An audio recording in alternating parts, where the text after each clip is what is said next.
Muy buenas gentes de YouTube. Hoy estamos aquí para hacer un análisis sobre un anime muy especial para mí, que es Berserk. Primero, Berserk es un anime de temática oscura, es de aventura también, y podríamos decir que es una de las grandes obras clásicas de lo que viene siendo el anime. Influenció a muchísimas obras, así que vamos a empezar hablando un poquito sobre lo que viene siendo la sinopsis. La historia sigue a Guts, un humano nacido del cuerpo de un cadáver, en la que su vida ha sido como ir de conflicto tras conflicto. En todo ello, básicamente él siempre está buscando pues como ese sentido a la vida que le queremos dar. Él siempre está buscando ese ese sentido de la vida, que es una de las grandes tramas de esta obra. El caso es que cuando consigue conocer a la banda del halcón, empiezan a suceder todos los eventos de esta obra. Cuando estamos hablando del anime, podemos hablar de tres versiones en concreto, que son donde se sigue más la historia. Hay que decir que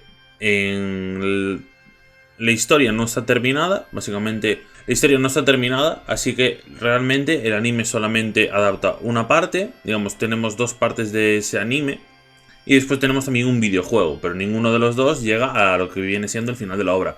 Si quieres seguir lo que viene siendo hasta llegar al final de la obra, tienes que leer el manga, ¿vale? Aquí nos vamos a centrar más en la parte del anime, aunque también mencionaremos algo seguramente del manga.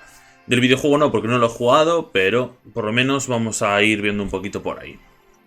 Empezamos. La primera adaptación, la de 1997, que básicamente narra de la época dorada, ¿vale? Que es básicamente la banda del halcón y Guts. Básicamente el principio de Guts, de lo que viene siendo la historia, y la banda del halcón, ¿vale? Y después tenemos el anime de Berserk 2016, que básicamente ocurren todos los eventos después del eclipse de esa primera arco de la época dorada, ¿vale? Así que es un poquito lo que va narrando cada parte de estos animes, ¿vale? Después tenemos el videojuego Sword of the Berserk, Guts Rage, un videojuego, y Berserk Millennium Falcon en Saima Senki no Sho, que es otro videojuego, ¿vale? Así que si queréis ver lo que viene siendo el anime, mi recomendación es empezáis por el anime de 1997 y después pasáis a Berserk 2016, ¿vale? Que básicamente serían los años donde salieron y además creo que básicamente se suelen llamar así. Así que os va a ser fácil encontrarlo. Además, yo Berserk, que es un anime que encontré un poco de casualidad, porque yo estaba viendo Goblin Slayer, vi que era un anime que me estaba llamando muchísimo y ahí es donde empecé a ver comentarios de gente que decía que Berserk era mucho mejor, que no se podía comparar, y entonces me dio un poco la intriga y la curiosidad por saber qué era lo que pasaba en esta obra, y entonces lo empecé a ver. Es verdad que es un poco...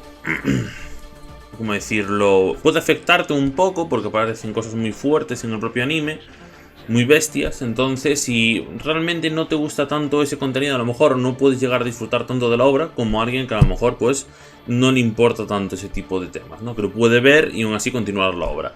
Si tú eres de esas personas que cuando aparece algo que no le gusta en la historia, que es como muy agresivo, muy violento, pues este anime a lo mejor no es tanto para ti, en este caso, ¿vale? Así que bueno, voy a explicar un poquito cómo fue mi experiencia. Yo diría que básicamente yo lo empecé, me pareció un anime completamente normal, no entendí nada hasta que llegó el eclipse. En el eclipse entendí por qué esta obra es tan interesante y todo el sentido que le da a la gente, ¿no? A partir de ese punto sí que es verdad que descubrí por qué dicen lo que dicen de Berserk. Hasta lo que viene siendo la época dorada es como una parte light de lo que te va a venir después, ¿vale? Así que ahora voy a mencionar un poquito lo que fue para mí el arte de Berserk. En el anime de 1997 hay que decir que es una animación clásica del año, ¿no? Digamos, es como esos animes característicos que había antes, básicamente como por ejemplo Cowboy Bebop, ¿no? Es un poco así ese tipo de animación.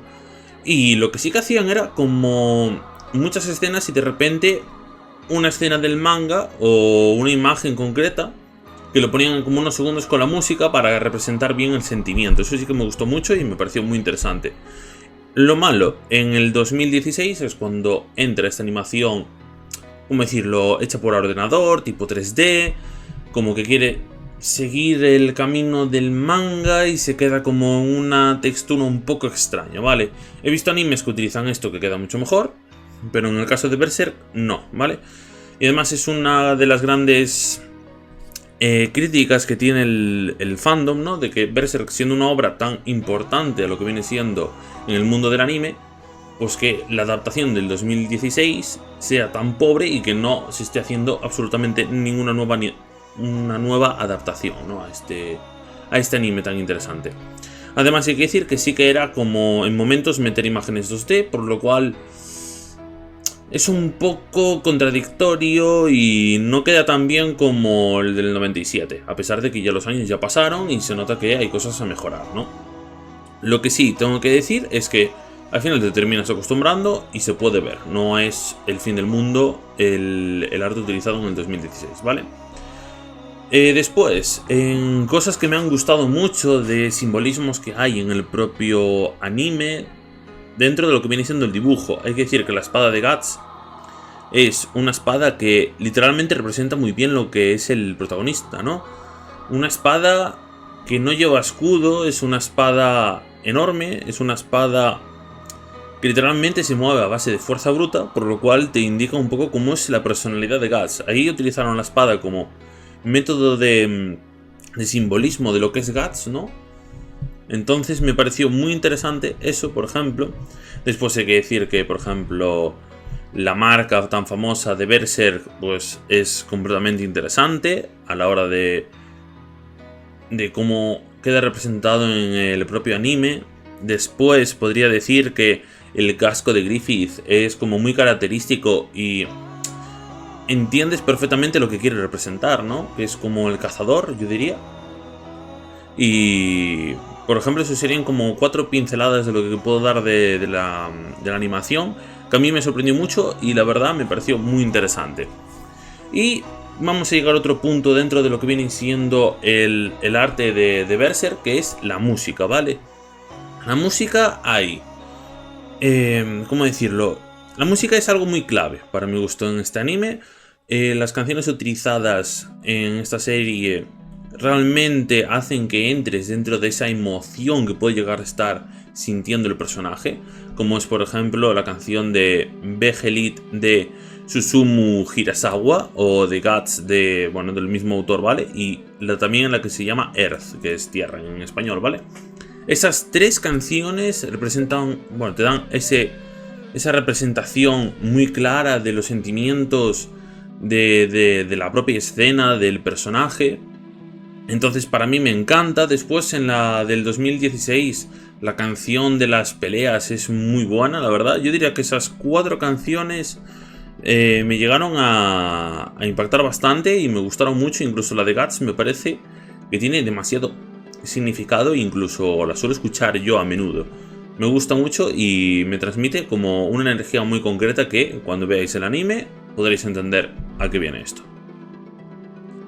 Y bueno, si tengo que recomendar este anime, digo sí, rotundamente sí. Es un anime clásico, es un anime que tiene muy buena historia. La única pega que tiene es que no tiene final y es muy violento. Entonces, si tú eres una persona que le gustan los finales cerrados, al final Berserk no tiene final de momento, así que no te puedo decir nada. Y si eres una persona sensible con esos temas, pues no te va a gustar tanto seguramente. Ahora bien, todo el trasfondo de Berserk que explicaremos más adelante es muy clave. Así que vamos ahora a hacer como un breve resumen para poder explicar después más a detalle todo lo que pasa en este anime.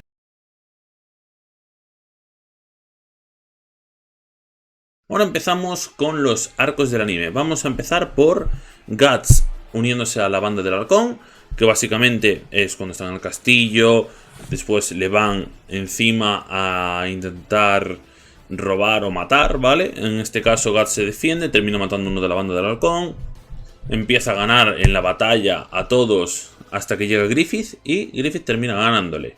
En ese momento Guts queda herido y entonces lo están curando los de la banda del halcón y hace otra pelea contra Griffith donde le consigue dar un puñetazo y aún así pierde la pelea porque Griffith le disloca el hombro, consiguiendo así que Griffith consiga ser quien decide el destino de la vida de Guts, cosa que es muy interesante.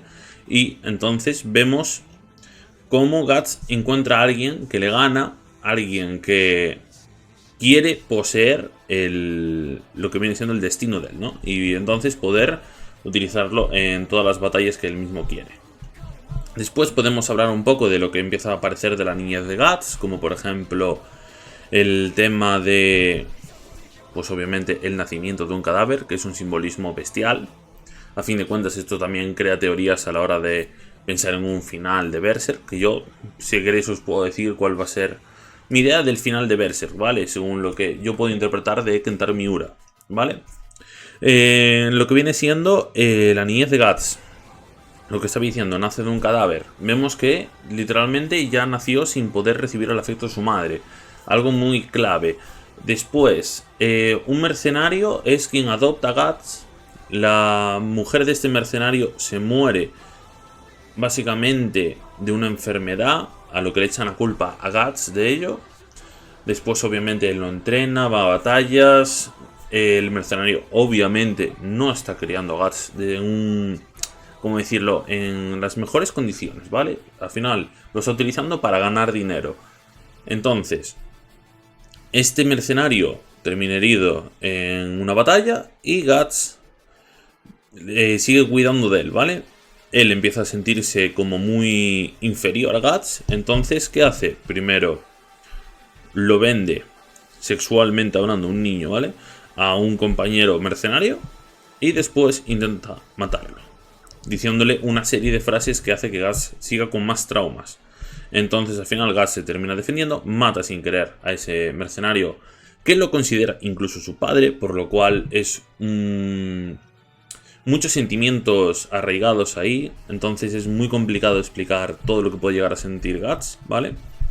Y todo el grupo de mercenarios va a la caza de Guts hasta que se cae por un precipicio. Y ahí es donde empieza su vida como soldado solitario, mercenario, ¿vale?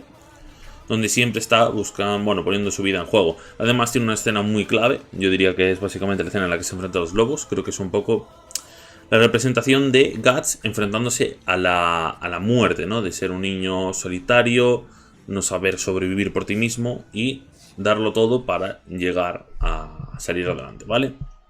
Después empiezan las batallas y la propia búsqueda de Guts del significado de la vida y de encajar en la sociedad, buscando incluso sus propios sueños, diciendo quién es, si realmente quiere estar allí, si está allí con sus amigos o qué son.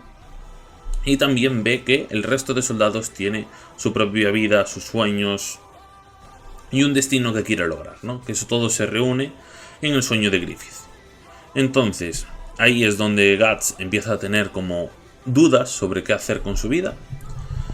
Y llega el momento de el secreto de Griffith, que básicamente Griffith tiene que, bueno, básicamente le hacen una trampa, ¿vale? Entonces Guts tiene que ser como la parte que el asesino a sueldo de Griffith, ¿no? Entonces tiene que arreglar todo el asunto ese. Y llega un punto donde tiene un gran problema, ¿cómo decirlo? Guts, porque iba a asesinar al conde y termina matando al conde y al sobrino, que él además se veía representado también como ese propio sobrino, ¿no? Entonces es como que él mismo se llegó a matar a sí mismo de niño, ¿no? Entonces es algo que le entra en la cabeza, lo destruye mentalmente.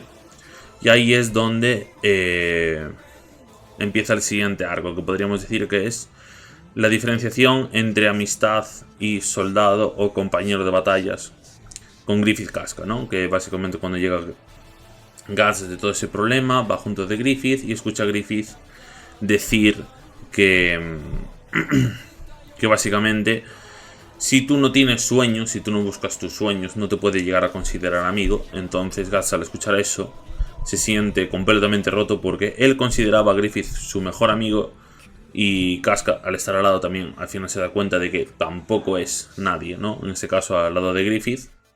Y entonces como esos dos personajes se empiezan a entender más, al final empiezan a haber una cercanía entre ellos dos, Griffith por otro lado, y llega esa última batalla, donde al final Guts es como la pieza fundamental. Griffith, hay que decir que pues tiene su propio problema personal con esa batalla, ¿vale? Donde al final quiere ganarla sí o sí, arriesgando mucho. Y además aparece Zod, uno de los personajes más importantes, porque en todas estas batallas hubo un momento donde se vio al guerrero inmortal Zod, que básicamente es en el que se enfrentan Griffith y Guts, los dos juntos, hasta que ve lo que viene siendo el Behelit. El Behelit al final es el colgante que lleva Griffith y básicamente es lo que hace que después venga lo del eclipse, ¿vale? Vamos a mencionarlo más tarde. Pero básicamente con todo eso Zod le tira el arma a Guts, termina ganando la batalla contra el líder de las fuerzas enemigas, termina conquistando el fuerte y entonces Guts decide que ya es la hora de marcharse de la banda del halcón, ya que Griffith ya ha completado su sueño, a pesar de que Griffith solamente le queda casarse con la princesa para llegar a completar su sueño. Entonces, ¿qué pasa? Guts se marcha y llega Griffith para impedírselo. Le pide el duelo y este lo pierde, haciendo que Guts se pueda marchar y conseguir volver a tener las riendas de su propio destino. Y Griffith, al ser la primera derrota que tiene, entra en una seria depresión, digámoslo así, en muchos problemas internos, una crisis, y termina cayendo en la locura, ¿vale? En esa locura lo que hace es ir a junto de la princesa, tienen una noche de pasión y en ese momento, como no están casados, estamos hablando de la época medieval, al final lo que hacen es pillar a Griffith para torturarlo y mandar a la banda del halcón ser eliminada. Entonces básicamente Guts se entera bastante más tarde, creo que era un año o así, y vuelve a junto de la banda del halcón, donde Casca está siendo la líder, está completamente sola y quieren ir a ayudar a Griffith, pero no pueden porque todo el imperio está yendo en contra, ¿no? Entonces al final pues llega Guts, les ayuda, salvan esa pequeña crisis del momento. Guts y Casca empiezan a tener una relación juntos, van a buscar a Griffith y entonces pues obviamente lo rescatan. Está en las peores condiciones posibles, ya que le han torturado y han hecho un trapo de él, ¿no? Digámoslo así. Entonces está en una situación muy crítica Griffith, realmente ya se le ve que no le va a quedar mucho de vida. Entonces llega todo el momento de la activación del Behelit, ¿vale? Vamos a decirlo así. En la activación del Behelit, básicamente lo que pasa es que el mundo se va como a una especie de infierno, ¿vale? Allí lo que pasa es que le dan a Griffith la opción de reencarnarse como un señor demonio, ¿vale? Y poder hacer su sueño realidad. Al principio Griffith se rehúsa a ir, pero obviamente le hacen un lavado de cerebro, ¿vale? Porque le proyectan imágenes a Griffith que no quiere.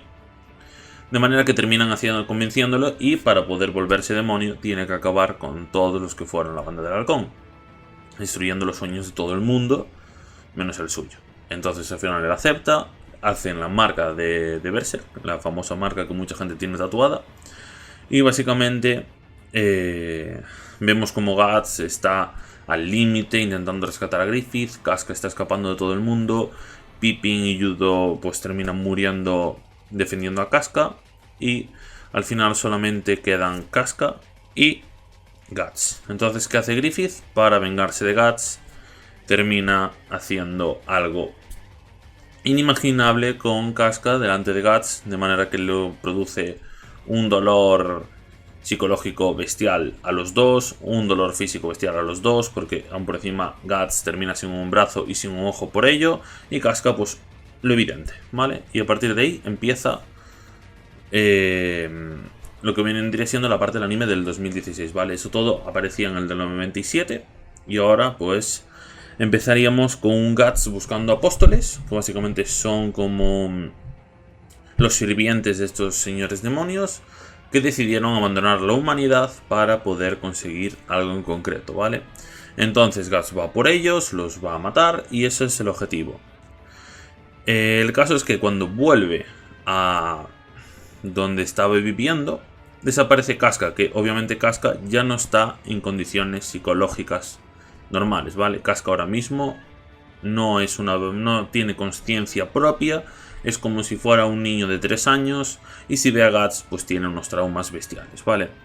Entonces tienen que ir a buscarla. Guts al final se encuentra con unos servidores de la iglesia, tiene problemas con ellos, 2 de ellos se van con Guts al final y llegan a la Tierra Santa, un lugar supuestamente religioso donde se busca la redención de los pecadores. El problema está en que la religión es corrupta y terminan matando a muchísima gente, creando el miedo y la escasez de recursos naturales en esa zona, ¿vale? Así que, teniendo eso en cuenta, Guts tiene que ir a salvar a Casca, van a intentar matarla, porque dicen que es una bruja. Entonces al final, todos los problemas, y ahí es donde viene la gran parte que es la reencarnación de Griffith, donde pasa otra vez algo parecido como al eclipse, ¿vale? Y Griffith llega otra vez a la Tierra, de la mano de Zod, ¿vale? Zod aparece allí, se lo lleva, y ahí es donde realmente tiene esa duda existencial sobre si seguir protegiendo a Casca o ir a matar a Griffith directo por todo lo que hizo. Y al final decide llevarse a Casca, a pesar de que él sentía una ira bestial, ¿no? Y eso es lo que le va a conllevar ahora mismo a Guts a ir por un camino donde está la autodestrucción y por el otro seguir con sus amigos, intentar ayudar a Casca, ¿no? Que es un poco la idea principal que tiene Guts en toda esta historia. Pero claro, cuando aparece Griffith se nubla todo y solo puede sentir el odio bestial que tiene, ¿no?, hacia este personaje. Después llegamos al arco de las brujas, donde básicamente encuentra a una pequeña bruja, que es la que le va a acompañar durante el resto del camino. Y con esto van a llegar a conocer a los sirvientes después del propio Griffith, ¿no? No se volvieron a encontrar, bueno, sí, se reencuentran, perdón, pero esto estaba justo después de que Griffith reencarne. Vuelve otra vez a donde están las tumbas de sus compañeros, allí está Griffith, se vuelve a pegar Guts con Zod, pero esta vez en una especie de igualdad bestial entre esos dos enemigos, a pesar de que el problema viene cuando aparece Casca, ¿no? Que al final Guts siempre se distrae y termina recibiendo por ello. Entonces al final pues allí vuelven a marchar y todo eso, ¿no? Y bueno, al final termina todo en que van a buscar el reino de las hadas para devolverle un poco la lucidez a Casca, ¿vale? Para que pueda volver a estar con Guts y pueda llegar incluso a ser feliz. Y eso básicamente es un poco lo que viene siendo el anime del 1997 y 2016, ¿vale? Entonces, solamente decir que también hay otras adaptaciones que ya son por fans. Ahora va a salir una del estudio Eclipse. Hay otra en Crunchyroll, ¿vale? Que está bastante bien, la verdad. Yo la vi y resume muy bien todo el contenido. Así que yo esa la puedo recomendar perfectamente. Yo, en mi top personajes, obviamente Guts es el primero, sin duda alguna. Después, yo diría que Pippin y Yudo están ahí los dos, porque son dos personajes que literalmente son mejores amigos, ¿no? Se podría decir, el mejor amigo tendría que ser esto, ¿vale? Así que yo diría que esos son dos personajes completamente increíbles, ¿vale? Yo creo que sin ellos toda la época dorada sería muy diferente. Creo que el Eclipse no tendría todo el impacto mental que tiene cuando lo ves así. Entonces, yo creo que esos tres personajes son God. Y después, obviamente, hay que hablar del Skull Knight, de Casca. También tenemos que hablar después de Puck, que básicamente es el hada. Y yo diría después la brujita esta pequeña, la niña bruja. Me cae bastante bien. Entonces yo diría que esos personajes me gustan bastante. El resto pues ya más indiferente. Y bueno, por último ya decir que todo el mundo debería de odiar a Griffith y ya está, no hay más. Vamos a empezar hablando un poco de las influencias que tuvo Kentaro Miura para este anime. Empezando por Devilman, que básicamente es un anime que he visto hace poquito, ¿vale? Para poder hacer este vídeo, principalmente. Porque si no ves dónde sale la influencia, no puedes ver en qué ha influenciado, ¿no? Podemos ver en Devilman una serie de coincidencias que además hay visualmente, que lo podéis ver por aquí en los links, ¿vale? Os voy a dejar links de vídeos que tengo en el canal donde ya podéis ver cosas relacionadas, ¿vale? Pero bueno, vamos allá. Griffith está inspirado en Ryo, que básicamente en el anime de Devilman es Lucifer. Es muy interesante porque básicamente también Ryo empieza como un personaje muy bueno y se va torciendo hacia otra cosa, ¿no? Es bastante parecido a Griffith, además en el aspecto y todo. Hay que decir que es muy notable la inspiración, ¿vale? Después, obviamente, el eclipse, los demonios, el tema de demonios encarnados, todo esto, y cómo hacen para meterte las ideas del dolor psicológico que puede llegar a causar al protagonista a través de lo que viene siendo mezclar sexo y violencia, ¿vale? Es algo muy característico de este anime, como pasó en Devilman, ¿vale? Si lo veis vais a entender perfectamente a qué me estoy refiriendo. Básicamente utilizan esto para hacerte una idea mucho más interiorizada de la violencia y el daño que puede llegar a ocasionar. Yo creo que hay dos cosas en concreto que hace muy bien Kentaro Miura de influenciarse en Devilman, que es la representación de la humanidad, ya que vemos un lado oscuro, siniestro y también bondadoso, ¿no? Vemos los dos lados de la humanidad luchando constantemente, ¿no? Es un poco lo que viene siendo también Berserk. Dos lados constantes luchándose y formando uno solo. Y después la crítica religiosa. Eso es bestial porque la crítica religiosa que hay en Berserk es una animalada. A mí me sorprende cada vez más. Porque cuando llegamos a la parte de la Tierra Santa, en lo que viene siendo Berserk, vemos cómo empieza todo esto de decir, vale, la iglesia supuestamente va a ayudar y al final lo único que termina haciendo es torturar, hacer más daño con la excusa de la religión, ¿no? Yo creo que eso pasó también en la realidad y eso es algo muy interesante. Entonces, teniendo esto en cuenta, también después podemos ver cómo la gente cree en Dios y supuestamente no cree en el demonio y todo esto, ¿no? Es como muy interesante todo lo que se va a compactar ahí. Incluso en una escena del anime del 2016 vemos como un pueblo que adoraba a un ente sagrado anterior, básicamente lo dejó de hacer por la religión y este les había dado la espalda por eso mismo, ¿no? Entonces, el cura al principio no quería la ayuda del grupo de Guts solamente porque era como algo profano y después termina viendo algo que realmente es como más cooperación, ¿no? Como básicamente tenemos un altar para ese ente, ¿no? De la naturaleza y después tenemos la religión a otro lado. Entonces me pareció muy interesante eso. Después obviamente todo el tema sobre Satanás, los demonios. Y sobre todo también hay algo que a mí me llama mucho el interés de Berserk y es que Berserk concibe a Dios como algo negativo, como un ser maligno. Básicamente que es el mismísimo Dios creado a base de las emociones más puramente negativas de la humanidad que se formó y como que al final todo sigue un curso para volver, que básicamente le llaman una espiral, ¿no? De todo eso de lo que viene siendo el caos, la maldad, la venganza.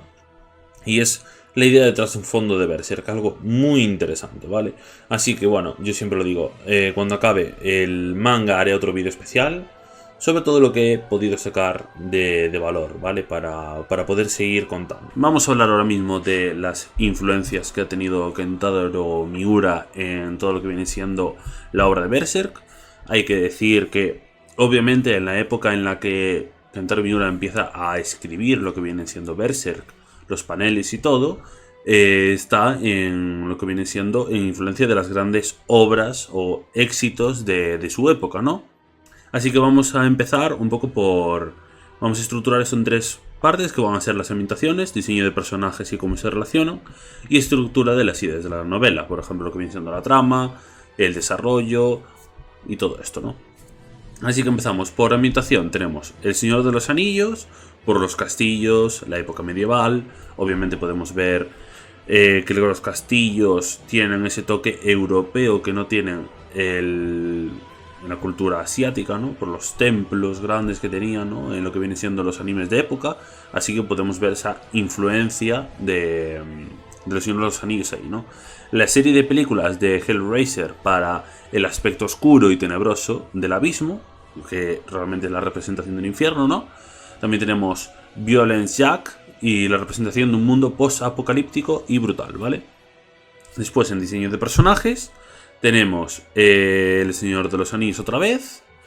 Básicamente, pues las jerarquías medievales y todo esto, ¿no?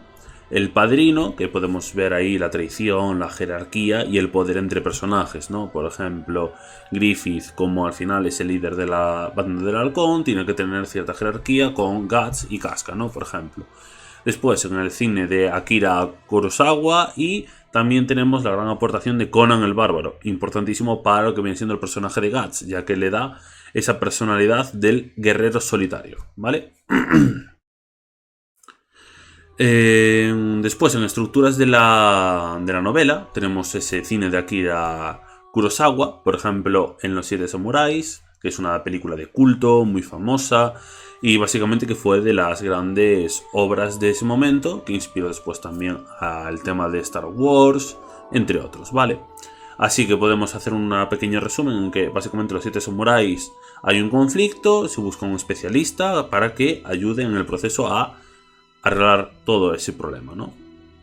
Después también tenemos mitología y religión, vemos los seres fantásticos como pueden ser, por ejemplo, los demonios, el Minotauro, que es Thoth, ¿no? También.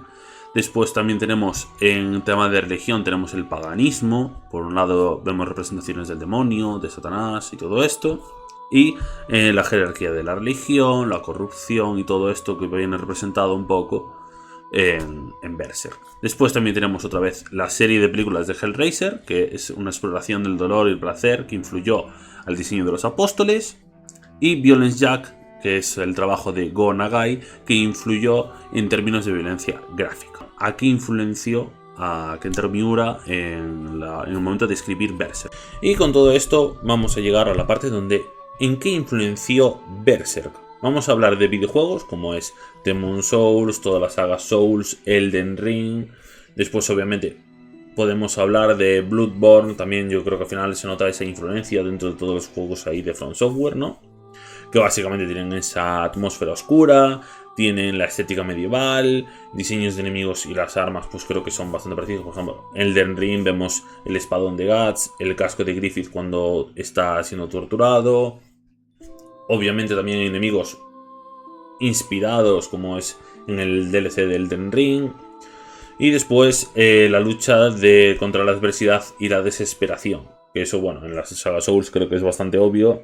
No creo que ni que tenga que meterme mucho. Después tenemos en Nioh, que muestra las influencias de Berserk en el combate desafiante, su diseño de enemigos, atmósfera oscura y medieval. También vi por aquí que está influenciado Final Fantasy en diseños de personajes y armas, porque si no me equivoco, en Final Fantasy hay un super espadón, ¿no? Que básicamente es la Cloud Strife, que básicamente es muy parecida al arma de Guts. Después, en mangas y animes, pues tenemos, por ejemplo, Goblin Slayer, el anime que dije yo, que a fin de cuentas fue con el que empecé a ver un poco de Berserk. Pues básicamente se puede ver el tema oscuro, la violencia, los rasgos de un mundo crítico, bueno, un mundo violento en la que la gente no es consciente de todo lo que hay, de todo lo que pasa. Y después también tenemos Vinland Saga, que se basa en la historia de los vikingos, que el propio autor mencionó que al final influenció mucho Berserk en su narrativa y construcción de personajes, ¿vale? Después también Attack on Titans, por la brutalidad, el tono desesperado, las luchas titánicas entre humanos y monstruos. Claymore, que este no lo conozco, ¿vale? Presenta muchas similitudes con Berserk, incluyendo una ambientación medieval, guerreras que luchan contra monstruos y una narrativa que explora la humanidad y la monstruosidad. La influencia final de Berserk es evidente en las estructuras de las historias, ¿vale? Y después en una serie también que es básicamente Castlevania, ¿vale? Creo que Castlevania, si no sabéis, es una historia final de vampiros en la que al final se puede ver esos rasgos de traición, violencia, venganza. Entonces está muy muy interesante y se nota la influencia de este anime en todo ello, ¿vale? Este anime además también puede entrar dentro de lo que viene siendo la novela shakespeariana. Vamos a explicar un poquito por qué. Porque utiliza temas universales como la traición, el poder, los sueños, la ambición, la religión. Y bueno, también la inclusión, ¿vale? Serían como los elementos de temas universales más comunes dentro de lo que viene siendo Berserk. Después personajes complejos como Guts, Griffith, Casca, que son personajes que tienen demasiado desarrollo, que tienen mucho que, ¿cómo decirlo?, que desglosar, ¿no?, para poder entender el personaje. Por ejemplo, toda la infancia de Guts al final le hace ser como es, por lo cual tienes que meterte dentro de todo eso para poder llegar a entender el personaje, ¿no? Conflicto y tragedia, por ejemplo, el sueño de Griffith contra la posesión de Guts, digamos. Griffith quiere completar su sueño, pero el hecho de que Guts consiga ser dueño de su propio destino hace que Griffith entre en una especie de locura porque no puede llegar a conseguir las cosas como él mismo quiere, ¿no? Entonces al final termina en todo eso.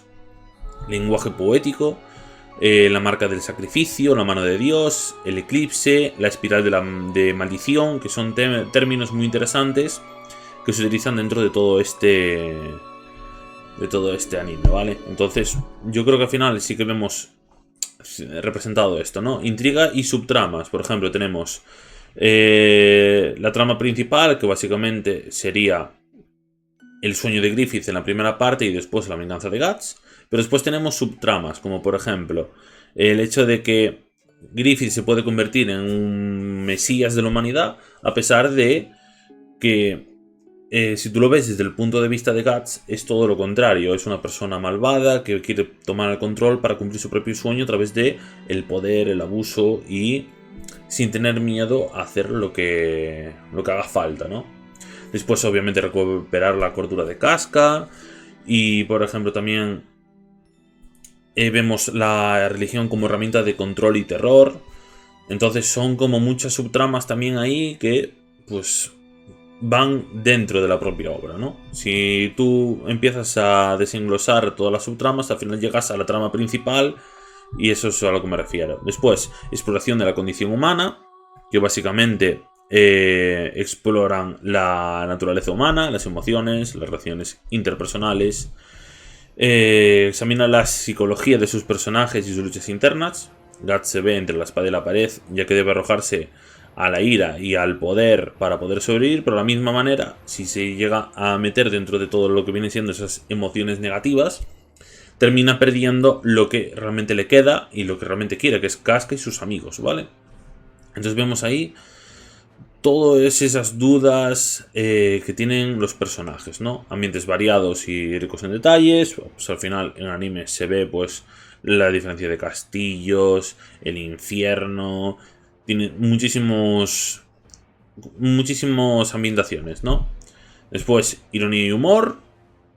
Yo creo que se puede ver claramente con al final Pac y el niño en la del 2016, y si no, Judo en la del 97, ¿vale? Dramaticidad y escenas memorables. Yo creo que esto no hace falta ni que desarrolle mucho, a fin de cuentas, porque básicamente momentos dramáticos pues podemos ver, por ejemplo, las muertes de los personajes, escenas memorables como alguna pelea que tiene Guts, exploración del poder y la política, que eso sí que tiene, porque al final toda la parte de la época dorada es poder y política. Es buscar la forma de llegar a las influencias del rey para que le dé al final cada vez más logros y con esos logros consiga más elevación en el rango social, de manera que llegue a poder conseguir a cumplir su propio sueño. De esta manera podemos decir que, por eso podemos decir que Berserk entra dentro de esta novela shakespeariana, por lo menos en mi opinión, ¿vale? Así como esto, pasamos al siguiente punto. En este apartado ya más diseñado hacia el plano moral, ¿no?, de lo que viene siendo, bueno, ético-moral de Berserk, nos encontramos en el nihilismo, ¿vale? También podemos hablar, obviamente, de absurdismo, que también viene algo, son bastante parecidos, ¿vale? Así que yo, en este caso, voy a hablar específicamente del nihilismo en Berserk. Y vamos allá. El origen del término nihilismo proviene del latín nihil, que significa nada, ¿vale? Por lo cual es el significado en sí. Vamos ahora a ello, ¿qué es el nihilismo, ¿no? El nihilismo, en su forma más básica, es la creencia de que la vida carece de sentido, propósito o valor intrínseco. En otras palabras, que la vida no tiene una finalidad, ¿vale? Principales tipos de nihilismo tenemos el existencial, moral y el epistemológico. El existencial rechaza la idea de que la vida tenga un propósito o significado objetivo, se asocia con una visión pesimista del universo. El moral sostiene que no existen valores o principios morales objetivos, por lo que no hay un bien o un mal intrínseco. Si no hay valores, no hay moralidad y a su vez no hay ni la idea del bien ni del mal, en otras palabras, ¿vale? Y el epistemológico niega la posibilidad de conocer la verdad o las certezas absolutas. En otras palabras, no existe la verdad o la razón. Básicamente es algo subjetivo, ¿vale? La diferenciación principal con el hedonismo y el estoicismo, vamos ahora a hablar, yo creo que para poder hablar de las diferencias, ¿no?, que tiene el nihilismo con estas dos corrientes filosóficas que parten de la misma idea de que no hay nada más allá de la muerte. Básicamente el hedonismo es una corriente filosófica que sostiene que el placer es el bien supremo y el objetivo principal de la vida, por lo cual los hedonistas buscan maximizar el placer y minimizar el dolor, en contraste al nihilismo, que se enfoca ni en el placer ni en el dolor, sino en la negación de cualquier valor o propósito inherente en la vida, mientras que el hedonismo ve el placer una fuente de sentido. El nihilismo sostiene que, en última instancia, ningún placer tiene valor absoluto. Y el estoicismo es una filosofía de la antigua Grecia y Roma que enseña la importancia de vivir de acuerdo con la naturaleza, aceptar el destino y cultivar la virtud como la verdadera fuente de felicidad. Un gran ejemplo de personaje histórico referente al estoicismo podemos hablar de Buda, ¿vale? Ese sería el estoico por naturaleza. Los estoicos creen un orden cósmico racional y se enfocan en la autodisciplina, el control y la serenidad interior. En contraste, el nihilismo rechaza la idea de un orden racional o propio universal y puede llevar a una visión más pesimista y desilusionada del mundo. Teniendo en cuenta que podemos ver similitudes entre Berserk y esta corriente filosófica llamada nihilismo, vamos a dar una serie de ejemplos de por qué yo concuerdo en que el nihilismo es una de las principales corrientes de esta obra. Al existir unas entidades superiores como la mano de Dios, los apóstoles o el propio Dios, al ser una deidad malvada, provoca el sufrimiento de la gente creando así una espiral de causalidad, en la que, por inercia, los participantes de la vida terminan tomando las mismas decisiones, aunque no estén obligados a ello, negando la libertad de libre albedrío, provocando que nuestras vidas no llegaran a ser nuestras, por consiguiente carentes de valor, ¿vale? Y otro más es el eclipse, que es la máxima representación del nihilismo, ya que al llegar a la zona llamada abismo, la representación del infierno como hemos mencionado antes, se puede identificar como el infierno. Vemos que las vidas de toda la banda del halcón carecen de valor al haberse convertido en un sacrificio, demostrando así que la vida de ellos acaba ahí, no hay nada más allá, para que al final Griffith llegue a ser un ser superior, una parte de la mano de Dios. Griffith, al convertirse también en Fento, desarrolla un cambio de sus ideales, haciendo que la importancia que le daba a la vida humana ahora sea indiferente, para poder lograr así su sueño de tener su propio reino, haciendo referencia a la frase de "el fin justifica los medios".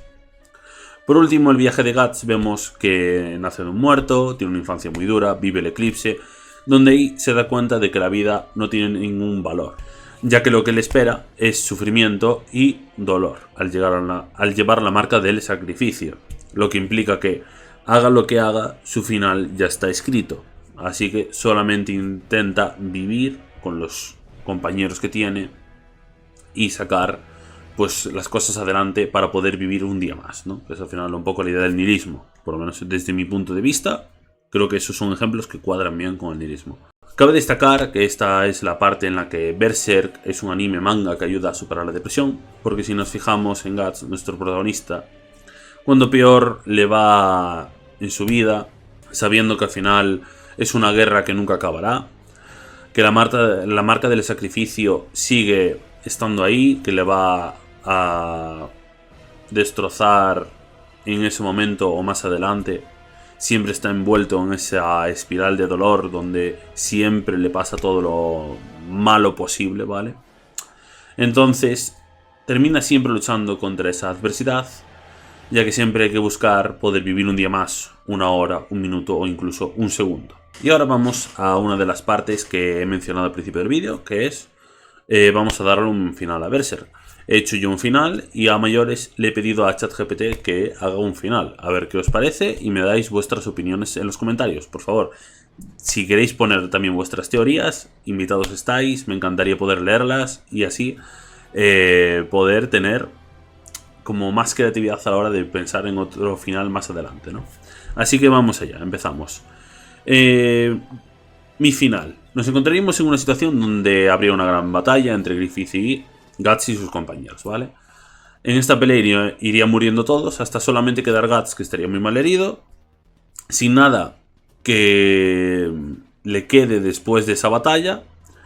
Y básicamente tendríamos a Griffith, que tendría una serie de diálogos sobre la traición, la amistad, sentimientos guardados, llegando a un punto donde Griffith termina matando a Guts. Pero esto no sería todo. Como que la escena final sería un plano donde Griffith estaría llorando, roto de tristeza, abrazando el cuerpo sin vida de Guts, diciendo que lo quería y por qué tenía que haberse ido en aquel momento en el que necesitaba tanto, dejando así un sentimiento de vacío. Un poco más así semejante a la idea del final que tuvo Devilman, ¿no? Donde al final Amon muere y Ryo termina quedando llorando con el cuerpo de Amon al lado y diciendo que le quería y que no le hubiera gustado sentirse tan solo ahora, ¿no? Y eso me pareció muy interesante y yo creo que al final Kentaro Miura ese final le hubiera llamado algo, ¿no? Que dejara como un vacío especial, ya que seguramente al final no querría que viéramos a ninguno como ni malo ni bueno, solamente como seres que terminan siendo un destino mayor a ellos y que se arrepienten de haberlo hecho, ¿no? Y ahora vamos al final de ChatGPT. Vamos a ver. Después de incontables batallas, sacrificios y pérdidas, Guts y su grupo finalmente llegan a la confrontación contra Griffith, el líder de la mano de Dios, y la encarnación de Femto. La batalla se lleva a cabo en la cima de la Torre de la Condena, un lugar donde los planos de lo físico y lo espiritual se entrelazan de manera caótica debido al poder de Griffith. Casca, aunque parcialmente recuperada de su trauma, sigue luchando con recuerdos fragmentados de la Edad de Oro, y su conexión emocional con Guts es lo que le mantiene anclada. Sin embargo, Griffith, con su habilidad para manipular la realidad y las emociones, juega con la mente de Casca, haciéndole revivir el sacrificio de la banda del halcón una y otra vez, debilitándola emocionalmente. En el punto álgido de la batalla, Zod, quien ha sido tanto enemigo como aliado de Guts en ciertos momentos, interviene revelando que incluso él está cansado de la eternidad y del ciclo de la destrucción que Griffith ha impuesto al mundo. Zod se sacrifica para darle a Guts una oportunidad de enfrentarse directamente a Griffith. Es una batalla titánica, con Guts usando toda su habilidad y fuerza, canalizando la furia acumulada de todos los que ha perdido. El clímax de la pelea, Guts se da cuenta del poder de Griffith no proviene únicamente de su transformación en Femto, sino de los sentimientos humanos que aún alberga en el profundo de su ser. Este descubrimiento lo atormenta, pues significa que parte de Griffith que conoció y admiró sigue existiendo en alguna forma. Sin embargo, Guts también comprende que, para detener el ciclo de destrucción y sacrificio, debe destruir a Griffith por completo, incluso esa última chispa de humanidad. Guts, habiendo comprendido que la única manera de detener el ciclo es acabar con todo, decide aceptar un sacrificio mayor. El viaje que ha llevado durante todo su viaje resuena con su desesperación y rabia, activándose por última vez. Pero en lugar de haber un sacrificio de la mano de Dios, Guts decide convertirse en el sacrificio final. Su deseo no es para sí mismo, sino para salvar a Casca y el mundo de la influencia de Griffith y la mano de Dios. El Beheri distorsiona la realidad, y Guts comienza a fundirse en el mundo astral, convirtiéndose en un ser de pura voluntad destructiva. Con esta nueva forma, ataca a Griffith y la mano de Dios en su totalidad, absorbiendo y destruyendo su poder, pero a costa de su propia existencia. En su sacrificio, Guts rompe el ciclo de sacrificios y eclipses, borrando a Griffith y la influencia de los dioses malignos del mundo. Tras el sacrificio final de Guts, el mundo comienza a reconstruirse lentamente, las marcas de la influencia de los demonios desaparecen y el caos que había envuelto al mundo se calma. Casca ahora es libre de su trauma, recuerda todo con claridad, incluida la última batalla de Guts, por lo cual termina llorando por él, pero también tiene un sentimiento de paz que no había sentido en años. El grupo de Guts continúan su viaje en un mundo en el que aunque esté lleno de peligros, ahora tienen esperanza. El legado de Guts es recordado como el de un guerrero que desafió a los dioses y, aunque perdió todo en el proceso, salvó al mundo de su condena. El último panel de la historia mostraría a Casca de pie en un acantilado mirando al horizonte con la armadura de Guts a su lado, ahora vacía. Una brisa suave sopla y por un momento parece que Casca escucha la risa de Guts en el viento, recordándole que, aunque se haya ido, su espíritu sigue con ella y con el mundo que él salvó. Y con esto estarían los dos finales que hemos dado a Berserk. Uno, el que creo yo que sería el que pondría Miura, si no obviamente sería un final feliz para Guts. Y después tenemos ese otro final hecho ya por ChatGPT. Y bueno, ahora vamos a hablar un poquito más personal, ¿vale? Yo no me voy a centrar tanto en lo que viene siendo el propio anime. Voy a mencionar cosas que me pasan a mí, ¿no? Después de haber visto este anime. Me ha dado mucho que pensar, sobre todo cuando lo vi la primera vez. Me hizo darme cuenta de que en el mundo es verdad que hay cosas buenas, ¿vale? Pero también hay cosas malas. La gente, en cierto modo, sí tiene esas ansias de conseguir lo que ellos quieren. Dan igual lo que tú estés por medio. Entonces también hay que tenerlo en cuenta en tu día a día. También hay que decir que Guts es un gran ejemplo de lo que viene siendo seguir adelante a pesar de las condiciones adversas, por lo cual es un ejemplo a seguir, ¿no? en ese aspecto. Podemos ver cómo hay personas buenas que anteponen su propio bienestar por los demás, como es en el caso de Yudo, que es lo que hace que tú veas también la bondad de la gente, y Pippin, ¿no? También sería otro, y siempre los pongo como ejemplos de personajes que son 10 de 10. Y bueno, yo solamente decir eso, que para mí Berserk es un anime que me influenció muchísimo a lo largo del tiempo. La primera vez que lo vi me gustó y ya me cambió un poco. Y ahora que lo vi de segundas me volvió a encantar. E incluso al ir avanzando más sobre lo que viene siendo las influencias de Kentaro Miura, ver un poco también en dónde se fue formando, ¿no? Como por ejemplo ahora que estoy jugando Elden Ring a base de haber jugado, bueno, haber visto Berserk, ¿no? Y entonces te das cuenta de todo lo que conlleva también este anime mentalmente para una persona que, aunque no lo parezca, te va haciendo cada vez más consciente de tus límites, y aún así que tienes que afrontarlos y siempre intentar superarte siendo una mejor versión de ti, sin quedarte con esa parte de el fin justifica los medios, ¿vale? Eso es algo muy clave. Y también darse cuenta de que lo que tú haces a la gente de alrededor le va a afectar, ¿vale? Yo creo que eso al final es de las grandes cuestiones de Berserk y creo que es algo muy importante. Después, cosas que tengo de Berserk, pues como podéis ver yo tengo esta camiseta de aquí. No sé si se ve bien, pero bueno, vamos a ver por aquí. Vale, esta camiseta de aquí está chulísima. Tengo otra camiseta más y después tenemos esto de aquí. Y después tenemos esta super figura de Guts. Como podéis ver, tiene el espadón, vemos la armadura. Básicamente me parece una figura 10 de 10, ¿vale? Y básicamente tengo aquí algo que me ha dolido muchísimo, ¿vale? Hay que decirlo todo.